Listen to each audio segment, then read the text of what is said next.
Yeah, we're live. 6:58. See if it made a couple minutes ahead of time. Trying to make up for the last couple of times. Ready. It's early here. Tonight we're going to talk about a couple things. One is you can see the thumbnail that I have up is a shot in my garage of the 5.9 liter 360 cubic inch Magnum motor. I have it disassembled, pulled the intake manifold, the UT Awesome kegger mod version, and then we pulled the cylinder heads, pulled the rockers and all that stuff off. I had to go down to the local auto parts store today. I had to get an 1.25 inch half-inch drive socket for my gun. I have a Milwaukee, half-inch drive electric impact, works really good. But I had to be able to get the damper off. And then I also bought, when I was there, I realized that I don't have one. I have all the stuff that I use usually is at West Tech, but I needed a damper puller too, or balancer puller, and got one of those from the local auto parts store, and it made short work of it. All that stuff came off. So now the next thing, you might see in the photo that everything's off, the front cover's off, the cam's out, all that. The interesting thing is that when you take a motor apart like that, and it's especially a wrecking yard motor, we've run it a lot on the dyno, but when you take it apart, you look at it, you're like, there's some people wouldn't even run this if they saw what was inside of it. If you take a look at, for instance, the camshaft, now this is a hydraulic roller cam, they came from the factory that way. But if you look at where the roller is riding, there's obviously wear on the camshaft. I mean, after, I don't know how many miles are on this thing. There could be a few 100,000 miles on this thing. But there's obviously a wear pattern in the camshaft, even though the cam, they're billet cams. But the other thing is that on the outside edges of that, and I don't know if this is from lack of oil or rust or contamination, but the lobes are all pitted and look like they've just been pecked on by a woodpecker. They look terrible. And like I said, if you saw that and you were putting a motor together and you grabbed that camshaft, there's no way that you would use it. And yet it still runs. A lot of the lifters didn't want to come out of the lifter holes. You got to move them around, twist them and force them and put oil on them and do everything to get them out because they have just a lot of buildup. There's a lot of buildup in a lot of places. The head gaskets that we use, we reuse the head gaskets from the original wrecking yard motor, just put copper coated the heck out of them, and they obviously seal just fine. But again, there's so much stuff going on in there. The chain is just, there has so much slack in it. It's just ridiculous. And again, if you were putting it together and you saw that, you'd be like, I can't put that in there. That won't even run. And yet it actually does run, and it runs quite well. But now that I have it apart, we're down to the part now where I can rotate the motor. I can undo the rod bolts and take the pistons assemblies out. I have one that has rust in it, so I don't know if I need to free it up so that the thing will rotate, and then I can rotate it around and get the piston up and push the piston out and get all those and swap the pistons. And while I have it apart, I'm going to take a look at the rod bearings, and if they need new rod bearings, I'll put new rod bearings on it. I'm not going to take the crank out or anything, but I wouldn't mind putting new rod bearings in. It looks like the cam bearings are fine. We're going to be putting a different camshaft in it, but I might also do some head work to it. I was talking to a gentleman today that has sent me stuff before regarding the Magnum stuff. And what I think I'm going to do is we'll have to upgrade the valve springs because the stock valve springs are not going to work for what we want to do with the camshaft. We're going to put a low 500 lift camshaft in it, and it's going to be a 2.0 or 2.10 kind of duration thing. And again, that's a UT Awesome camshaft that they said the comp I think does for them, and it should work. It should team very well with the modified kegger manifold, and especially if we put some long tube headers on and stuff. But what I want to do is we want to set the heads up we'll probably have to cut the spring pads, put a good spring in it, like an LS beehive spring or something like that, and then so that we can get the right installed height. We'll also have to trim the guide down. Not uncommon we've done it on, like I had to do that on the 3800 heads as well.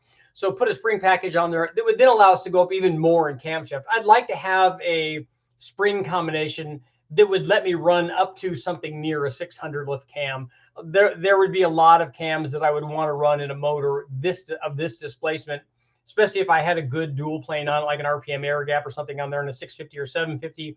And then especially, you know, if we had done any work to these heads, if we did any porting or bulwark, anything, I'd want to have enough spring in it so that we could put enough camshaft in it so that the camshaft could take advantage of other things that were there. So something like a 550, 560 lift cam, and then something that's going to be 220, 230 kind of duration thing, you know, still a street deal. And then it will be nice later on if we can do some ported heads or aluminum heads for that 5.9. And then different intake manifolds too. We did an intake manifold test with the guys from Engine Masters.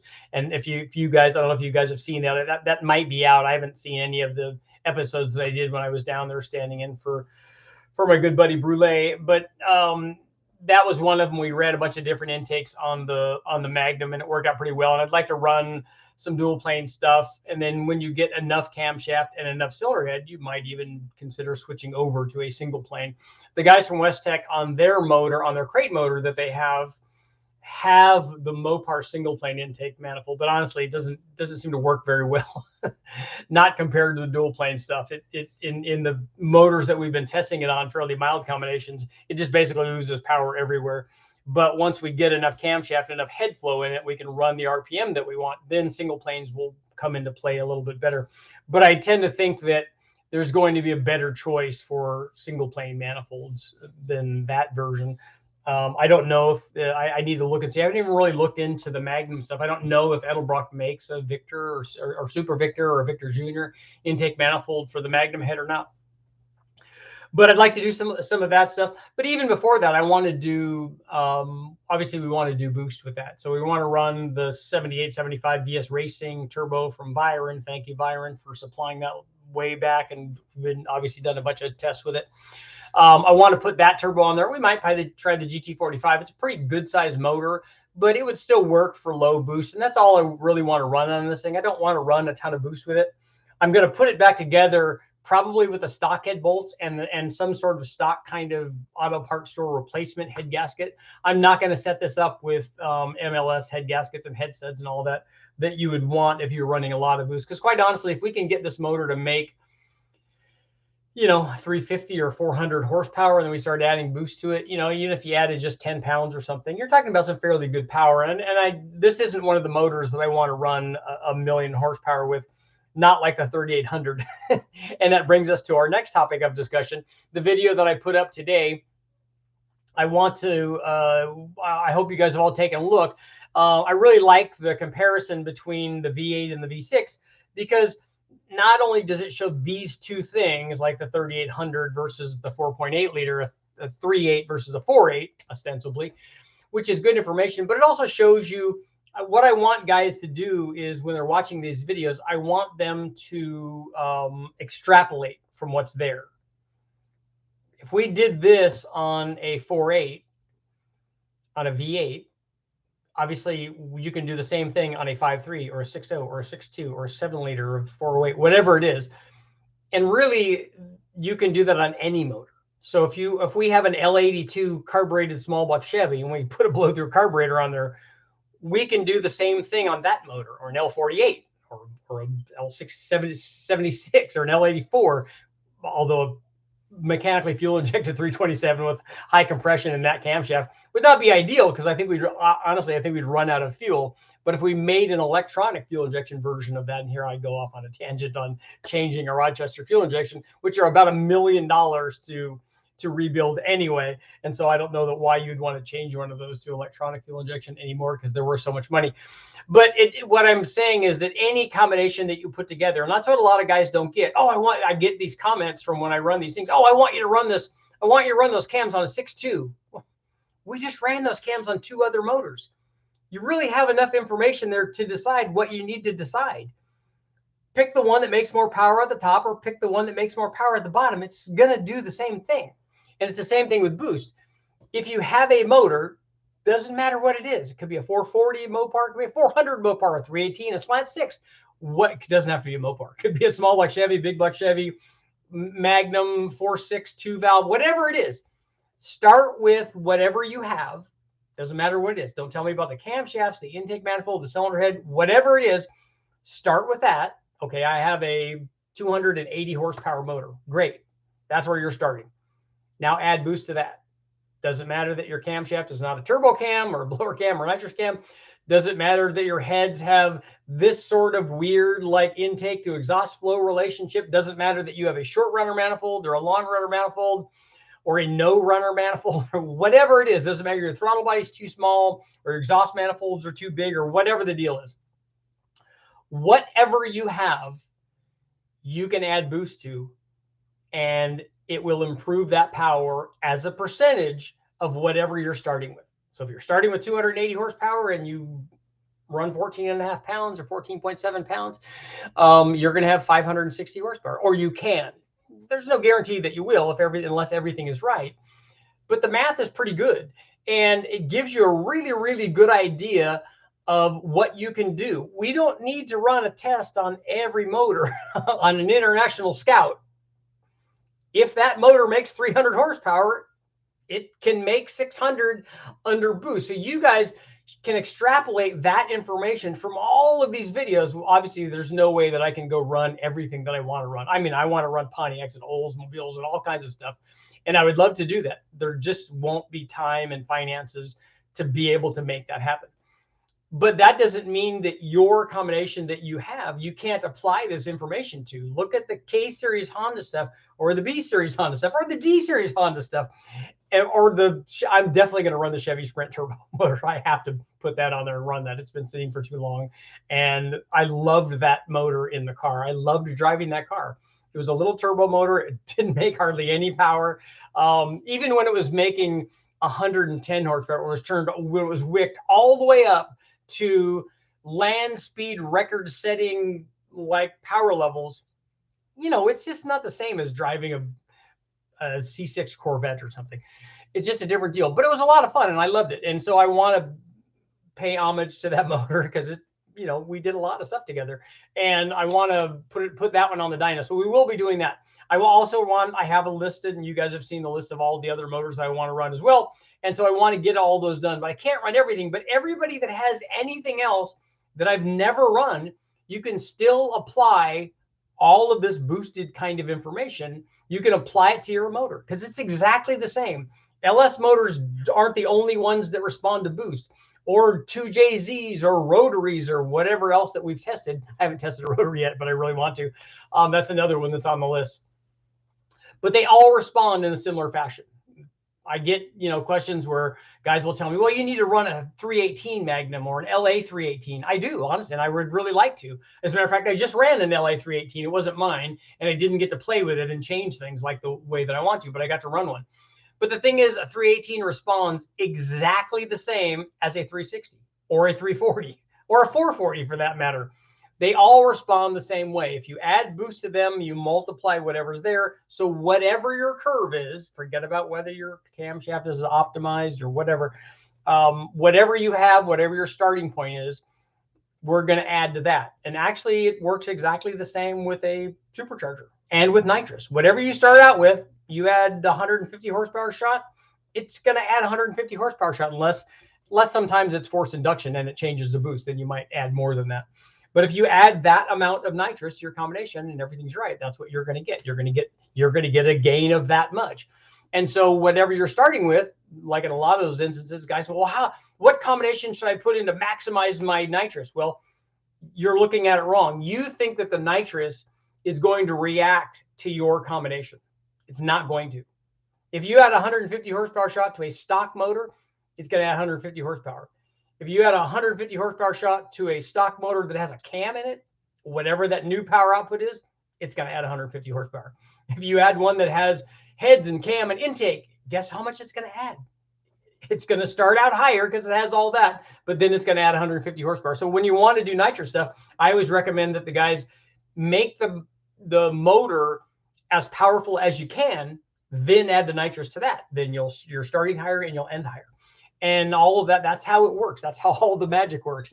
That doesn't mean that I know going in kind of what to expect when I run all these motors, turbo motors, nitrous motors, blower motors, but I still like to see the results. I live for the dyno results, and I still like to see it on that particular application because a lot of times weird things happen and we get to test that. And plus you get to spend a day running a turbo or supercharger or nitrous or even an NA motor, which is always a good thing to do.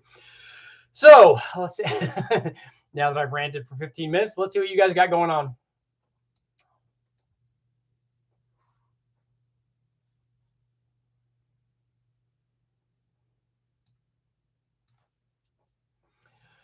How much boost do you think the 3.8 will take once you rebuild the bottom end? I don't know if it's a boost level. I'm more thinking whatever the power level is. I'd like to get, my goal would be to get to 1,000 horsepower. That would be like the ultimate thing. I don't know if it will do that. I think it's going to take a lot of boost to get there. And so I think we're going to have problems. We're going to have to run more boost than I want and probably less timing. And it's something that I haven't tried, but it's something I'm going to look into. And so I'm going to try to do it as safe as I can. And we're also going to institute the RPM dependent boost curve, which I think is going to help things. So we're not going to have a big torque number. This motor is nice because it already wants to make power at like 6,500 or something. So we're already looking good there, which I like. And we want to, if you look at the NA stuff, we're making more horsepower than torque. And I want to skew that even more with a different combination. And so I think that that will work out really well. That's one of the reasons that I chose that very short runner blower manifold over even the inserted factory style NA manifolds. Those would be a better combination for a turbo car on the street. I definitely would pick those. And I wouldn't do the insert either. I would have the full runner length, because those things up to 6,000 or even 61 or 6,200 would be a way better combination. They make more average power, and that would be the fun thing on the street. Get a small responsive turbo for the power output that you want, long runner intake. I would put something mild like that comp cam in it, maybe port the head studs and all that stuff. And then you could go out and have a lot of fun. That especially like in a Fiero, which is something that I want that's kind of on the list too. Let's see.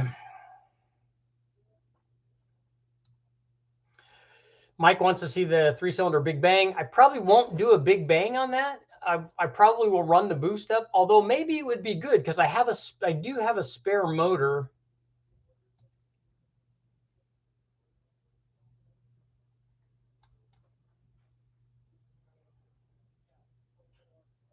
"10-second metro." 10 seconds would be more like the 0 to 60 time. But the car did run almost 120 in the standing mile. So, and that was at about 110 at the tire. Although I don't know I don't remember what the elevation was at Maxton, North Carolina. I have to say, as close as we were to the sea, to the ocean, I have to think that we were fairly close to sea level there. Yeah, rotary test would be, I'd like to see a rotary test. I'd like to run a turbo on a rotary. I'd like to run the NA rotary and play with the header and intake and that kind of stuff. But then I would definitely like to do a turbo. Both Romeo and Windsor iron 4.6 blocks will easily handle 600 horsepower. We've gone way over that on the iron 4.62 valve blocks. The North Stars weren't very reliable, but they did run at Indy. When did they run North Star engines at Indy?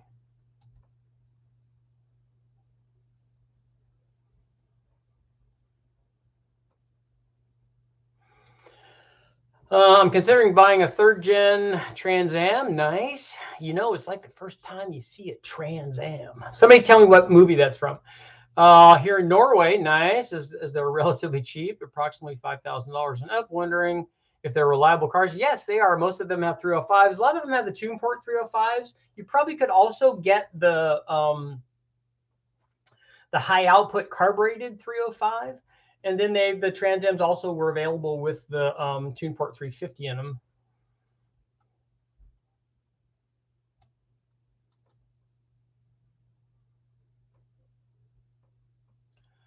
ZZP has a 1,300 horsepower, 3.8 liter Grand Prix. That seems like a lot of power.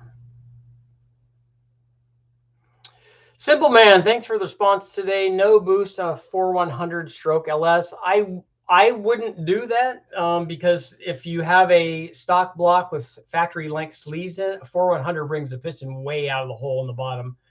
Would you put nitrous on you can, but I don't like the 4/100 stroke. I don't like how far it brings the piston out.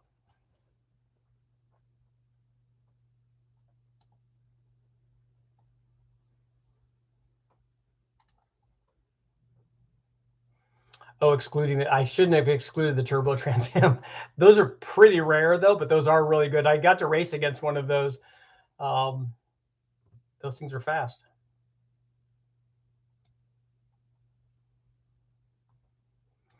How many of the Big Bang motors really went Big Bang? That none of them exploded in spectacular fashion, other than the Gen 3 6-liter. That broke a lot of stuff. There was fire and stuff on that one. The rest of them, the 4.8 bent a rod. The 5.3 like scuffed a piston really bad and bent a rod. The 6-liter did the Gen 4 6-liter is still alive, so that one didn't get hurt. The 351 Windsor, that exploded in spectacular fashion. That blew all kinds of stuff out. That was kind of our fault. The big block Chevy did not break anything. I've not done any. Richard, have you done any North Star stuff? I've never run a North Star. They've run those on the chassis dyno side way back in sand rails. Eric did tuning, I remember, on those, but I've never done anything on them.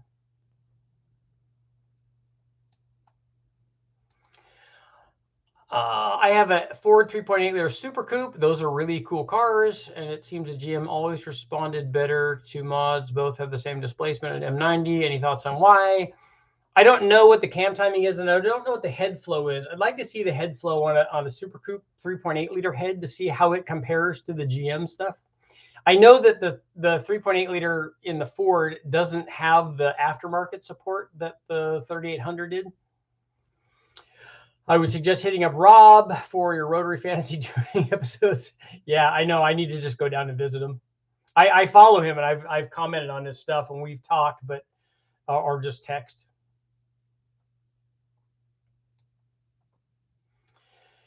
Dan, can you do a test of the parasitic losses of high oil pressure? Please run a test by shimming and changing the release spring and the oil pump. The guys from West Tech did that. One of the magazine guys, they did a test, and I think that they did it on, I don't remember if they did it on a Dodge where the pump was external, or if I'm thinking that they did it on small block Chevys where they had to drop the pan. So I think that they ran a standard volume and a high volume and a high pressure and a high pressure, high volume. And then they monitored, they might have monitored oil temperature and pressure. I'll have to look and see if I can get that information. You should test how to break a 4L60. All you have to do is walk by it, right?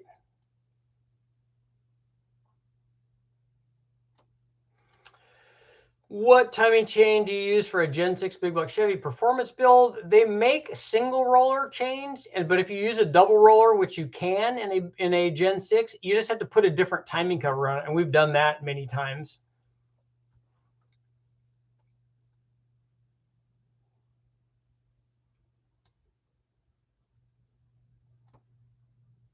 Trans Am GTA, that's right.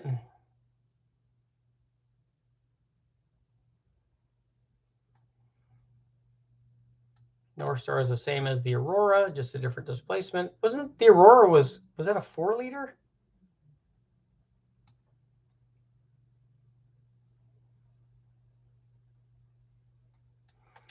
A client of mine just got a set of Bentley Continental GT W12 turbos for his Audi A8 W12. Would make 600 wheel torque from 15 to 5,000. The OEMs are really good at sizing the turbos to come on very, very soon.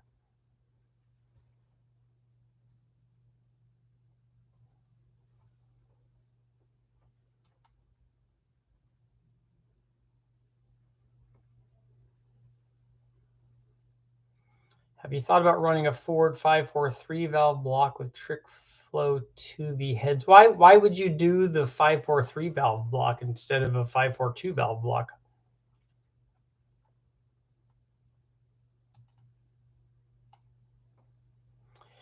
You have never split a 5-liter in half? I haven't done it on the dyno.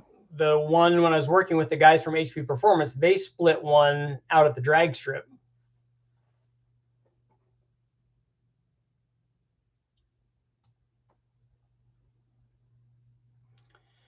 Did you see the two LS motors blow up at the 2015 Engine Masters? I didn't see any of that stuff.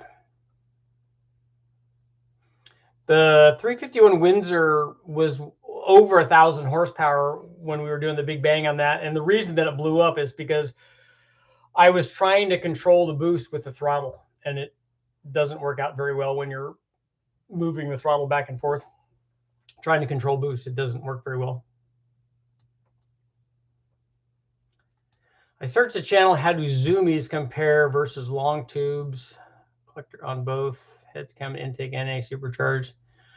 The zoomies have no, have zero or almost zero scavenging effect because they're just individual tubes. So there's no reversion coming back. And I hate to use the word reversion. There's no negative pressure wave associated with zoomies. The reason that Top Fuel uses them is because they actually use them for downforce, and because they have an overabundance of horsepower. They have problem getting traction, not power. So they have an overabundance of horsepower. They're also running them at an engine speed where they don't need the enhanced scavenging effect of tubular headers. So zoomies would be a terrible idea to run on any sort of mild or street strip kind of engine.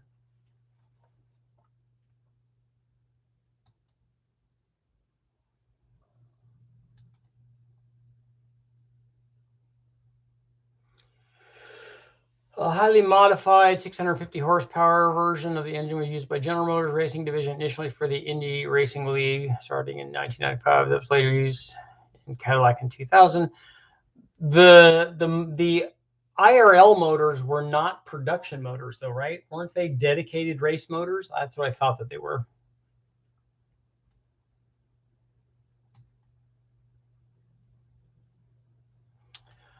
Oh, Simple Man. Oh, so you have an ERL block that is re-sleeve. So if it has a longer if it has a longer sleeve, and then you're okay.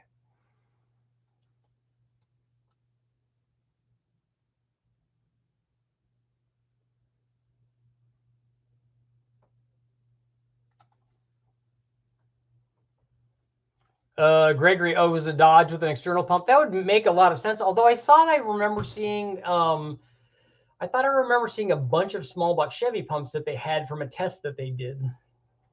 I'm sure of it. I'm sure that the ones that I saw were Chevy pumps and not the Dodge one. Although the Dodge one would make a lot more sense. Maybe they did 2 oil pump tests.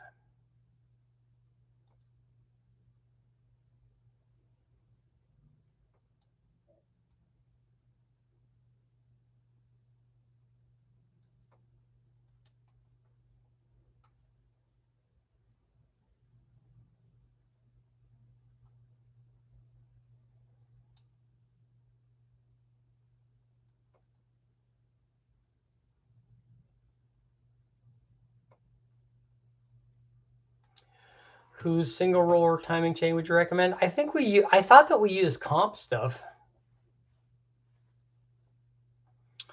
On the Gen 6 big block, the oil pan has the cooler lines hooked up. What do you do with those if you're not running an oil cooler? We plug them with pipe plugs.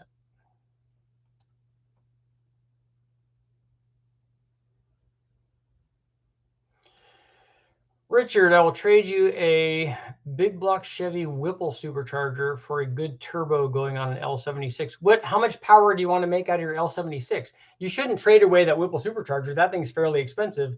You can go buy a GT45 like I ran that would certainly go to 800 horsepower for like a couple $100.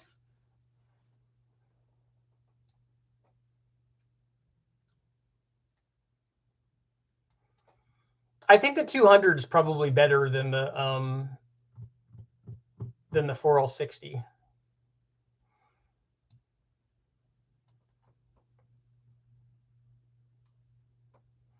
The 543 valve block has higher compression flat top pistons. Does it have different valve reliefs in the 3-valve piston?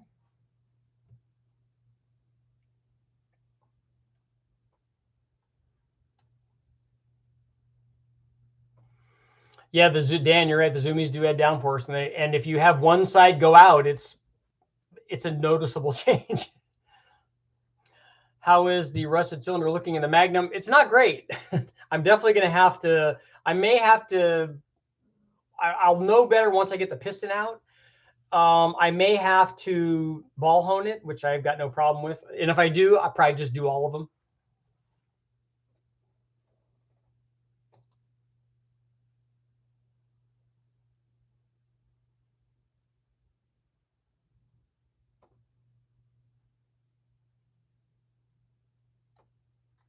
Yeah, everybody hit the like button. Downforce. So the pressure of the exhaust shooting up helps keep the car planted. Think about it. Think about what 10,000 horsepower worth of exhaust does. Yeah, it's a lot of downforce. I think Dan said it was 800 pounds. Yeah, that's a lot. That's pretty noticeable.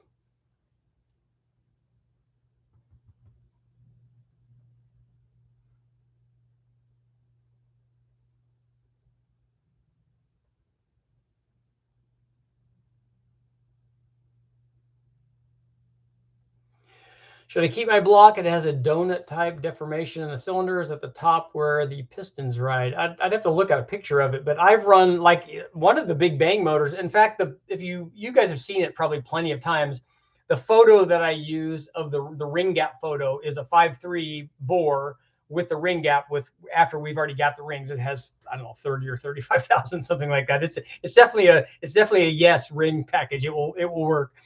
But if you look closely down in the hole, you'll see that the even after we ball honed it, there's still a huge rust stain down there, and we're like, yeah, it'll be fine. What about a Coyote block? You guys are talking about the 4, 6, and 5 liter Ford blocks.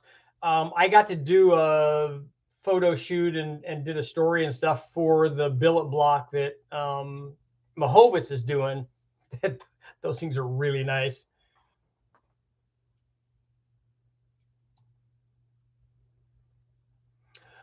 What weight oil do you use for the big bang motors? On the LS stuff, it's usually 530.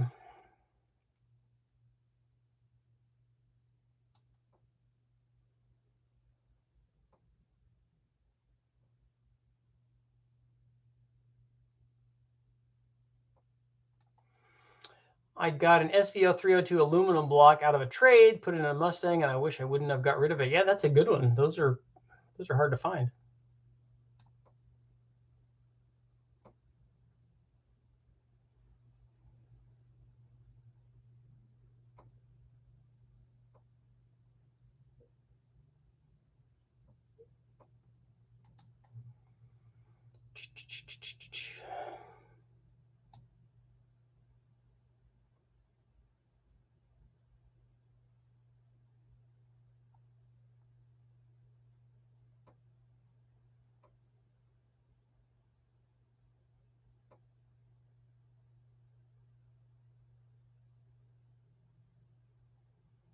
What reluctor is better, a 32 tooth or a 58? A 32 tooth isn't one of the options for the for the LS anyway. A 58 is fine. It depends on how precise you want. If you're just going to run batch fire, it doesn't really matter. The other night I caught parts of a conversation that your horsepower and torque should be close numbers if the engine is built properly. What is considered close?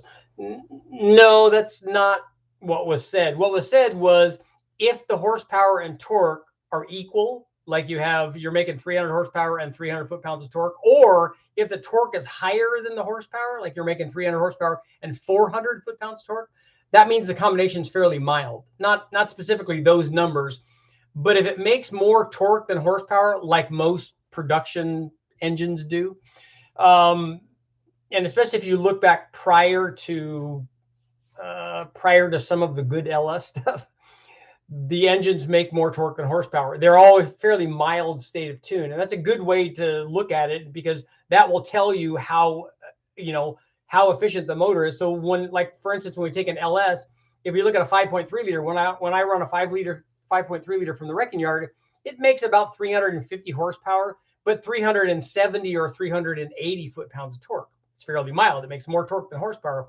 When we put a camshaft in it and give it what it wants, then it will make more horsepower than torque. Then it will make 400 or 420 or 430 or whatever, 440, how much ever camshaft we put in it. And it'll still make more torque, but it'll make a lot more horsepower than torque. That means we're going more toward the wilder end of the performance scale. Do you think there's a risk to running E85 or pump gas through an EFI root setup to keep the rotors cool? Was told it will backfire if it heat soaks and grenade the engine. We run E85 and gas through, if you're running at the top of the blower, that's what you want to do because you want to lubricate the rotors. You don't want to have EFI at the bottom of a roots blower.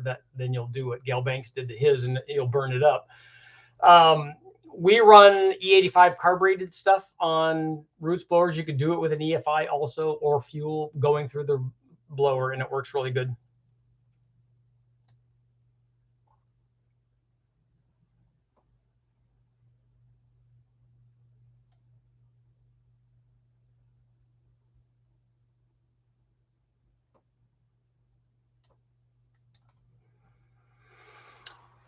Dan throwing out some more top fuel trivia. The rear wing on a top fuel dragster can add 7,000 pounds of downforce. They're needing it because they have an overabundance of power.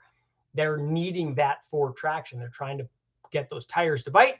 The car will actually pull more G's at half track than at the starting line. I'd like to see the acceleration curve of one of those to see when they're actually putting power down.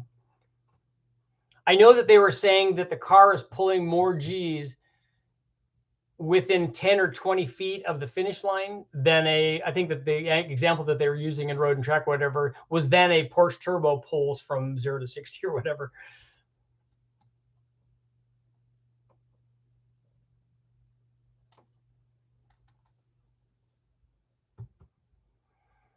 Hey, Richard, getting my 4.8 ready for the Cadillac blower. What's your opinion on King bearings? I think we've used King bearings before. They make good.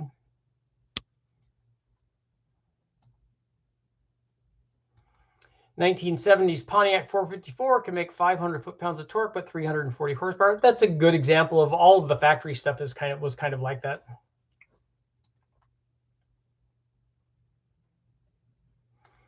G'day, mates. Support from Victor Harbor, South Australia. My Australian friends out there.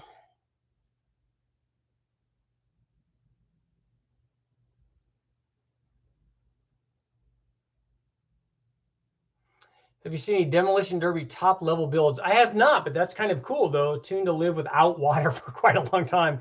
That would be cool. And see, that's a whole different thought process, and you have to make the thing work because I guess that they don't want water all over the place. Or maybe when they do hit them, they destroy the radiators or something. But that's a cool little subculture.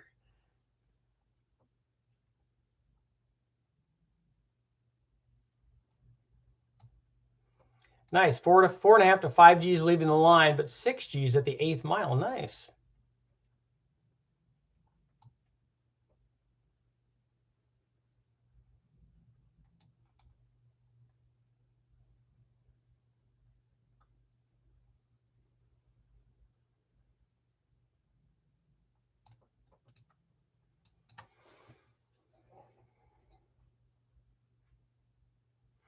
How much boost were they reliably putting on Ol's 350 diesel blocks when they converted them to gas? I don't know.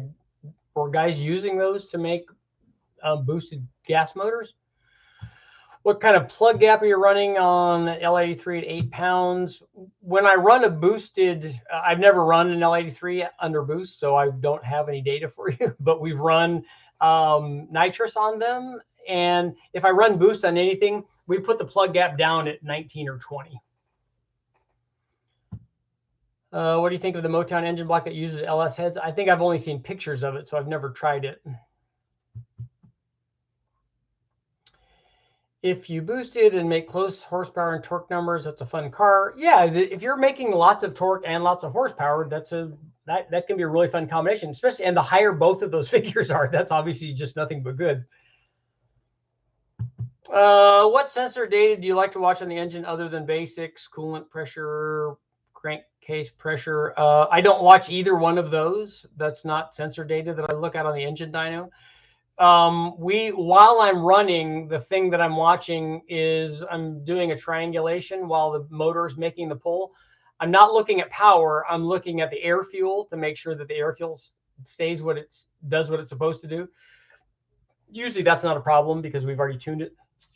I'm looking at that. I'm looking at oil pressure, and then I'm looking at the motor. So I'm doing this circular thing, looking at both of them, just making sure that it survives the run. Okay, if the oil pressure drops, I'm pulling back. If the air fuel goes like from 11.8 to 15.8, I'm pulling off. If it gets really rich, then you have more time to do it. Or if I see something out, which I'm also watching through the glass on the engine dyno, I'm looking at the engine. If I see smoke or I see something fall off or whatever, then also I'm releasing. So I'm looking at those things. Then after the run, then I go look at the data. Like if it's a turbo thing, I like to look at the boost curve. I like to look at the temperature curves. If I have multiple, like before and after, I like to look at that. I like to look at the boost pressure and back pressure. If I have both of those, more data is always better. What do you think of a stroker 307 small block? Okay, I'm all in right off the bat because it's an other guy's small block. 30 over 307, 383 crank. So a 400 crank, a 3750 crank, 6.2 rod, LS1 piston, then add TPI. Okay, that has all kinds of weirdness going on, but it sounds like it's going to be fun. What's the highest horsepower engine you've built? The highest one I've run is the Big Bang 6-liter, which was 1543. Tractors also have the CVT effect from the tires growing as it accelerates. Yeah, the growth of the tire is what allows them to have the gearing that they have to run the mile an hour that they're running.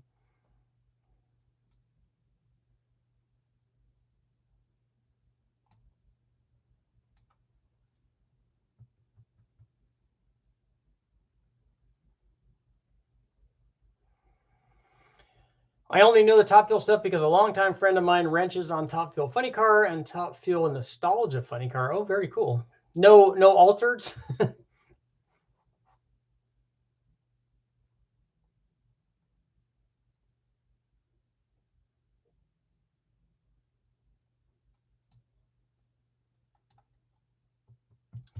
Is a 2-bolt main 383 reliable, or should I buy a 4-bolt? It will work just fine. Snake Eater 1400 cc, 133 pound, 43 psi. I think I have 1500s, but we've used them on a lot of stuff, and ours have worked really well.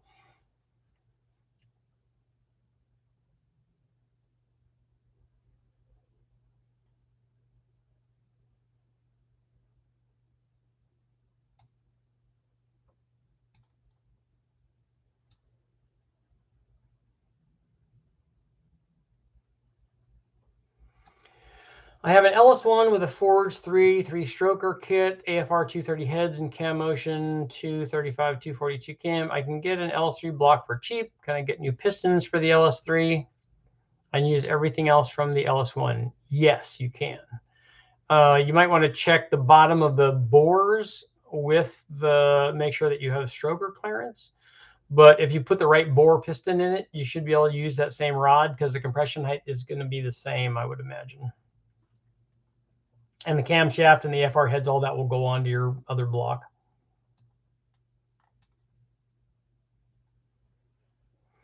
Will a single roller hold up to the power RPM of a big block Chevy? We've run a bunch of them. Race the GLH at the YouTube Nationals. It's not even running. That 351 Windsor could have gotten to 1500 if you haven't jacked it with the throttle. 1500 seems pretty high, but that would be cool. Keith, what horsepower level should I start looking at an aftermarket block for a small block Chevy? I have an NA 383 making 615. You're not there yet.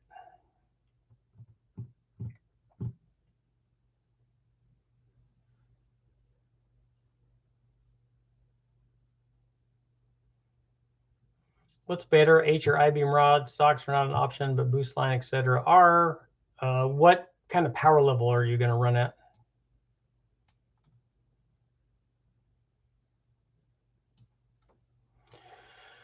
Somebody was asking about the engine that gave me the most trouble. I'd have to think back and see which one of them was really kind of a pain. There have been a couple of them, and not because of the design of the engine or because I didn't know about it. Sometimes the stuff just wants to fight you. Things don't want to fit. How do you have fuel and ignition set up for the new cam comparison videos? I have the new best cam on the way with the Holly Terminator 5.3 NA706 heads. When I do tuning, and I've been over this a few different times, when I do tuning with any motor, doesn't matter what it is, but when I put a new camshaft in it or we put a new engine up on the dyno, when we're running it, we start out with low timing. So in the case of an LS, we'd start out with like 23 degrees. We start out with a rich mixture, 10.5 or 11 to 1 on an NA motor. We then run it at 23 degrees and then start playing with the air fuel. And we start leaning it out. Okay, well, now it wants to be at 11.8, 12.8, whatever the number is. And we do that until it stops making power. Then when the air fuel curve is right and the map is right, then we start changing timing and we go up in timing. And when we go up in timing, what will happen is down low, we might go from 23 to 24 and not see any power at 3,000 RPM. So we go, okay, well, it wants to be 23 there. We'll keep that at 23. Wherever it gained from going to 24, we'll go more.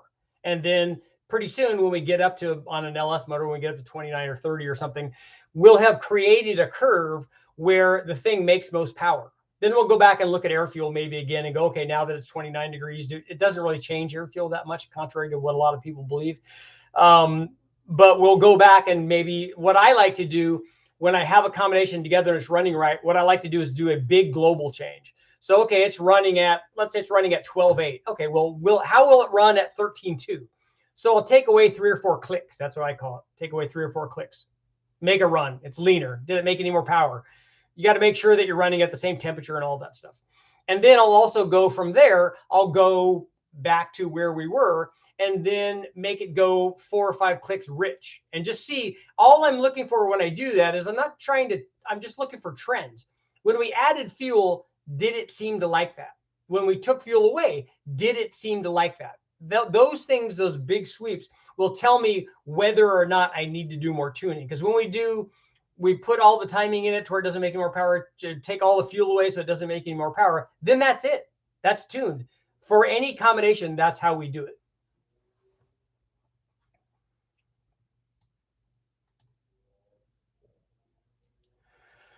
How do you think about intake versus exhaust flow on NA application versus a turbo? I actually don't even consider intake flow versus exhaust flow on cylinder heads. I don't even take those into consideration. I don't think that you put your camshaft in based on the intake to exhaust flow relationship. I don't think you make those different for an NA motor versus a turbo.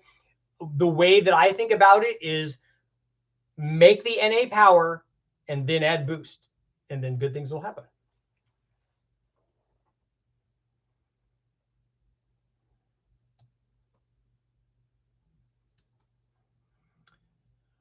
I know this isn't your thing, but have you received feedback on drivability of the Snake Eater? I think somebody said that you should contact Matt about that he's done tuning where guys are driving around. On the engine dyno, we don't do any of that, so I don't really have any feedback.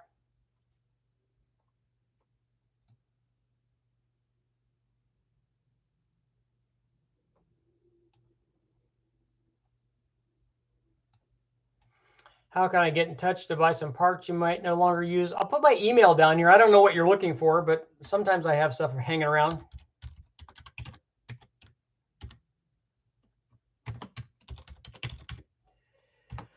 That's my email address. Which budget Lamborghini build do you want to see? Actually, I'd like to see. I like the. I want to see an old school Lamborghini Countach build, and I want it to be able to beat a modern, like whatever the modern Lamborghini is. I want it to be faster than that.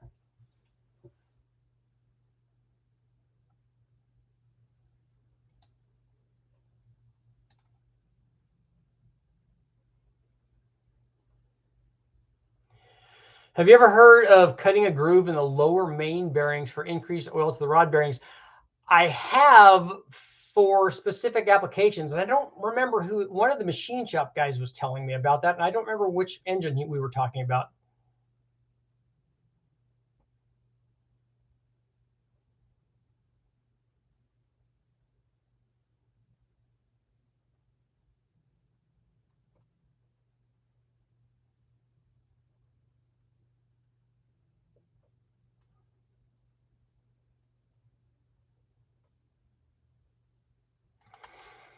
So I somehow got killed in the Cletus chat too. I'm just happy to be part of it, you know.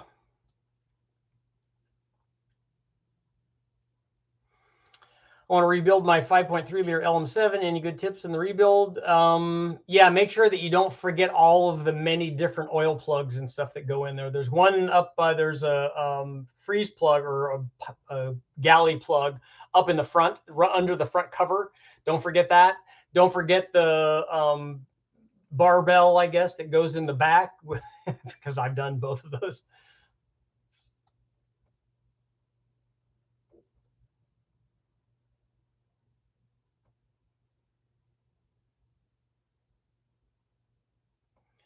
All right, Admiral, you're out. Lambo, the Junkyard 5.3, and twins, that would be good.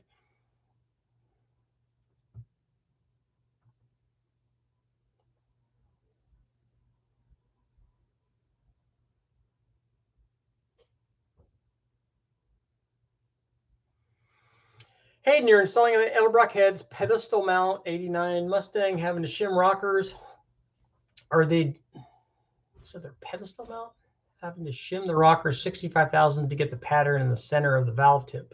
Are you playing with pushrod length too? Pattern is 86 thousandths on the valve tip, using a saw lifter just for measuring.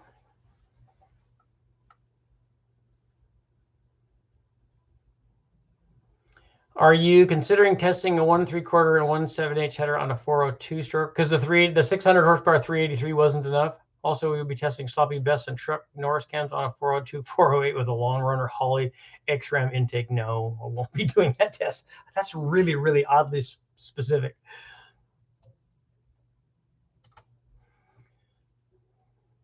One of my oldest neighbors had a lime green Countach when I was about 12 or 13 years old. I thought he was God for having one.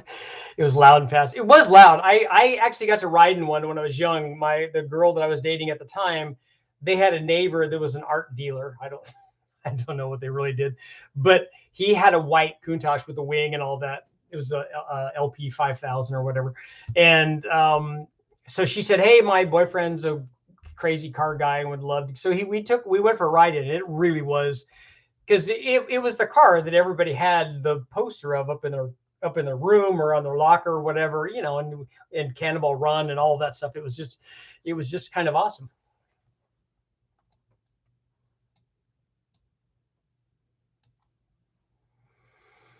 Have you tried to get 700 horsepower from a Mopar 440? I have not. I've only run one 440, and it wasn't even mine. It was David Freiberger's. Why do Ford guys say Chevys have head gasket issues? I've never heard that. I've never heard them say that, and I've also never heard of anybody saying that they said that. That's too many steps away. About 6 degrees of.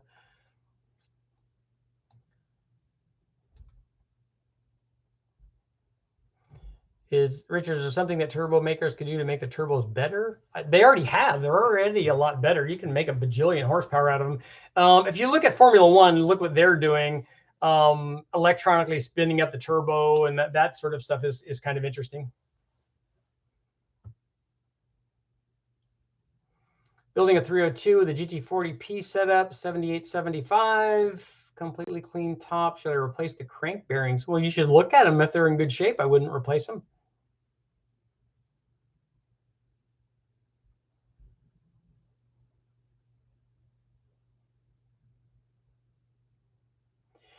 Have you ever heard of putting pipe cleaners and push rods to restrict oil flow? I haven't seen that done. I've seen them clean the insides of the push rods, which is a really good idea.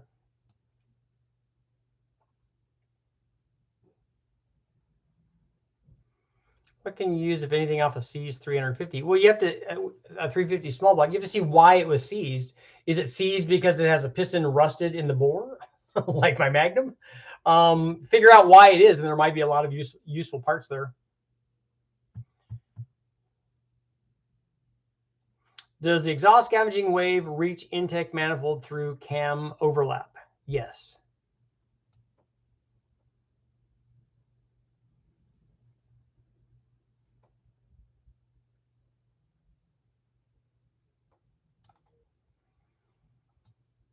Man, these things always move so fast when I move this. Getting ready to do an 83 Z28. Nice. With a 355 700R4 Dart Summit Vortec. Should I go dual plane carb?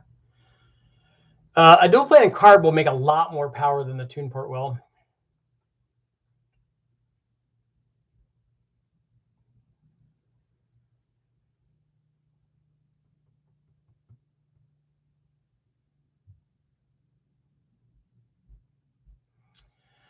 Richard, twin turbo 496, how much heat buildup will be there from a partially filled block? I'm the wrong guy to ask that. I never run a filled block, not even a partially filled block. And I don't know, haven't talked to anybody that's run them on the street in any sort of direct back-to-back comparison where we could see how much more one heats up than the other. Normally when they fill those, they don't drive them around. They use them for drag racing.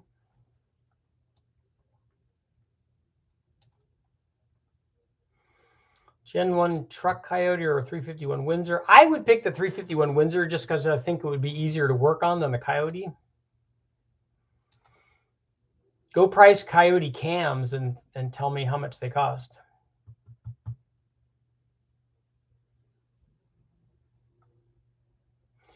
Do ProCharge LS motors ever have issues with a crank pulley coming off of a cog drive application? Yeah, you're going to need to pin the crank, and you're going to need 180-degree offset pins. You're going to need 2 of them for a cog drive. I always thought that the Countach looked like a doorstop. That's terrible. You should never say that.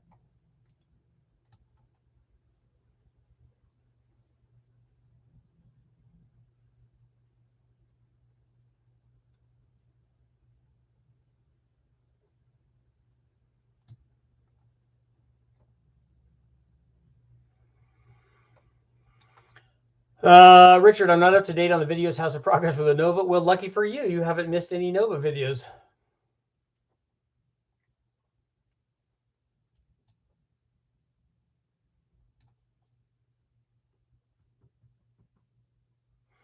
I have checker springs in it now. Do any of the videos explain that process? Are we still talking about the Ford or an LS? Does every GT45 turbo you've seen have the same inducer, exducer, and AR? No, I think that there are different versions out there.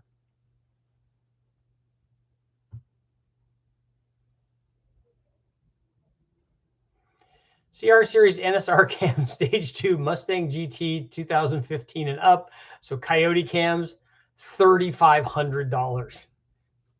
I think I would pick the 351.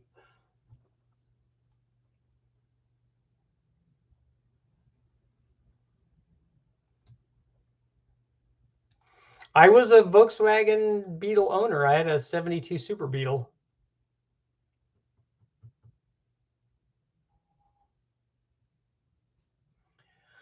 I'm about to measure for push rods. Engine is a 6-liter rec port with heavy valve.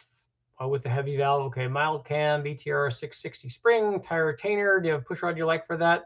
You have to measure it, and then that will determine. But it should be, if that's a factory head and a factory, I don't know what camshaft is it. Oh, mild BTR 660. Mild cam. I don't know what cam it is. I don't know what the base circle of the cam is, but it's going to be close to a factory length. So I would start there, like put a 7.4 push rod in there and see where you are in terms of term. Take a look at the video that I have up on checking the push rod length. So you put the push rod in, put the rocker on, put the bolt in. I finger tighten the bolt. I use a 5/16 nut driver so that you can get a feel for it. So you tighten that down until you start feeling resistance, or you start feeling drag with the push rod. That's when the push rod is connected to the, or touching, in contact with the lifter. The push rod is also in contact with the rocker, and the rocker is also in contact with the valve tip.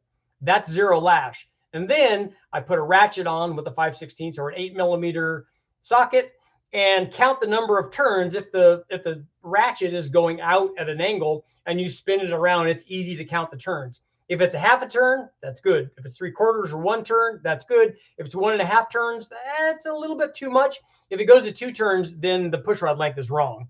If there are no turns and you've tightened the nut or the bolt, the retaining bolt for the rocker all the way down, and there's lash, the push rod's too short. If you have to go more than 1.5 turns, the push rod is too long. Anywhere in there is kind of the sweet spot, and so you can pick what you want there, but all of those will make the car run.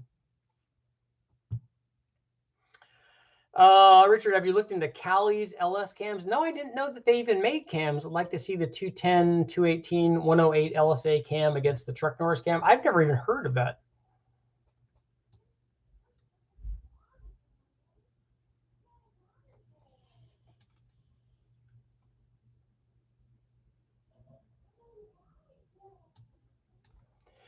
Richard, have you looked into doing some interchiller testing and see if there's any difference from ambient air intercooler versus interchiller? Is the interchiller the thing that cools the air before it goes into the turbo? Is that what we're talking about?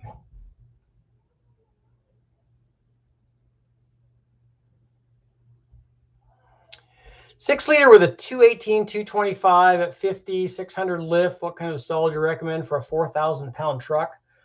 On a 6-liter with that cam, I think it's going to be 2,800 or thereabouts, maybe a little less.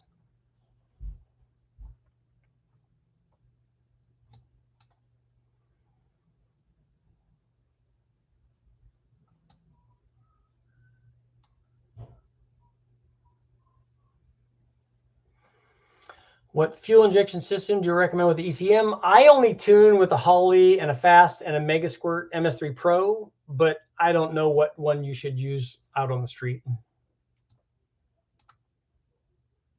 I think interchiller uses the AC system to cool the intercooler water before ambient. So is it like the one that they have in the Demon? That Dodge uses that on their factory one. It's run through like an AC system that freezes the air prior to going into the motor. Yeah, I'm not going to test that. I don't think that that's a realistic thing. I don't think it. I think that the 4 or 5 people that would have that on their car, other than the guys that have it from the factory with the Demon, I don't think anybody would be using that. What's the cheapest way to make 1,000 horsepower with boost? If you have to buy everything, the cheapest way is to go get a 5.3 from the wrecking yard and put cam and springs in it, and then injectors. And you'll need a good pump, and then a turbo, and an intercooler, and E85, and you can make 1,000 horsepower. When is it appropriate to mill out the notch in the center divider in a dual plane? I remember reading an article on Hot Rod about it back in the day. What normally happens when you do that is it's very similar to putting an open short carb spacer on there. What it does is usually reduce signal down low and improves the signal up at the top, so it can lose power down low and gain power at the top. Normally is what happens. Didn't you run a 7.5 push rod on a 5.3? I tested one to show people what it would do. Just to show them how many turns it was and stuff. I don't remember running a 7.5 unless it had a different head. Some heads take different length push rods. The trick flow heads take longer push rods. Can I run stock rockers with a 600 lift cam, stock push rods in LQ4? I don't know about push rods because I don't know about the camshaft that you have. The 600 lift cam doesn't make any difference. The push rod length doesn't care about the cam lift. It only cares about the cam base circle. So you have to measure the push rod length. And you can run stock rockers with that camshaft.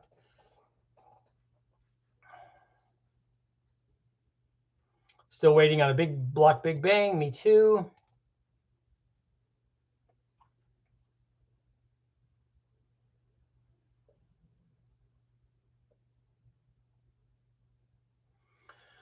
What's the best turbo build for a 5.4 double overhead cam, 78mm or single?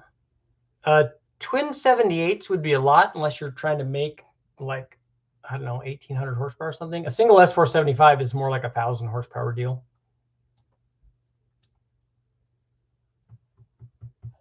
Please test a micro engine that needs big boost to make 25 horsepower.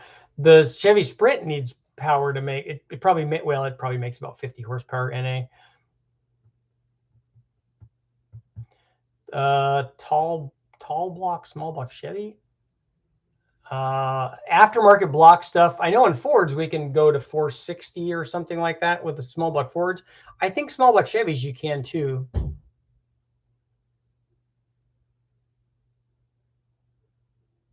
GTO 6 turbos rated at 25 to 80 horsepower. The one that we have is an RB32, I think, on the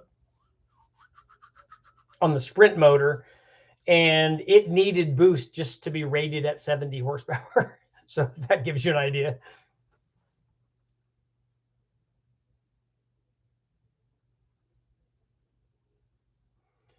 .331, 274 AFRs, 8.75 static compression ratio. What do you recommend for total timing? It's probably going to be wanting something in the 34 to 36 range, but I would test it to see what it wants.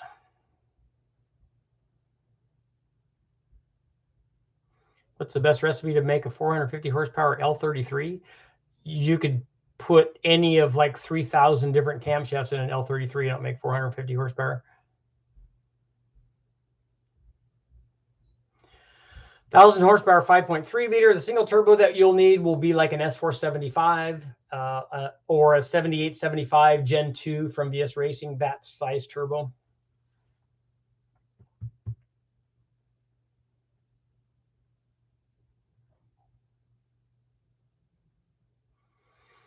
What are the best injectors? We can use 80-pound injectors for 1,000 horsepower, but just so if you put something bigger than that, like a 100-pound injector or 120 or something. Still working on the Big Bang K24. Haven't done anything on that for a while.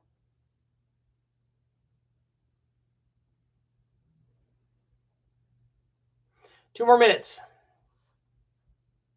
Ever done a direct injection delete on a GM LT engine? Any hopes to get your hands on an L8T? That would be cool. The 6.6.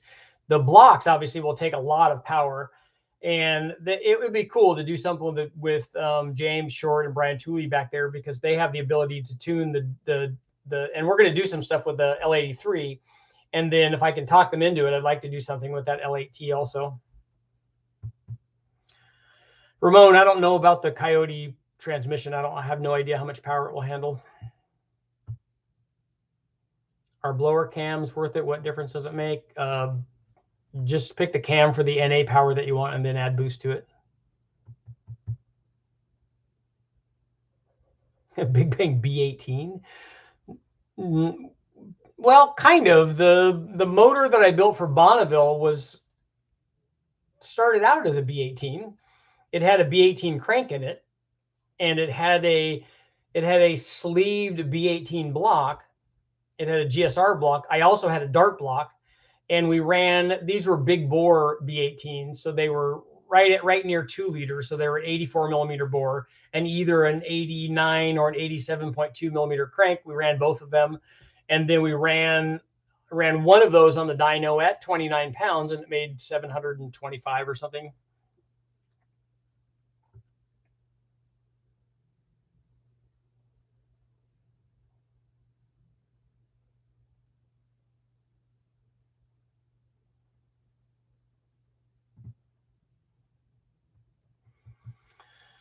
Do I think there's ever going to be this will be the last question. Do I think there's ever going to be an aftermarket direct injection? I think that the Hollies and stuff will control the direct injection already. I don't know about, I hope injectors, if that's what, that might be what you're asking, direct injectors. I hope there would be. That would be nice. It's just really, really expensive because of the pressures that are involved in these things. It's expensive stuff that's required to work under those kinds of conditions. So I don't know that we'll see like snake eater direct injectors, but maybe. I mean, it would be nice if the aftermarket caught up with that kind of stuff. Thank you guys for all showing up. You know, lots of testing coming up. I think the next video I'll do probably will be the LS4 intake test. That thing was not good. Thanks, guys. Have a good night.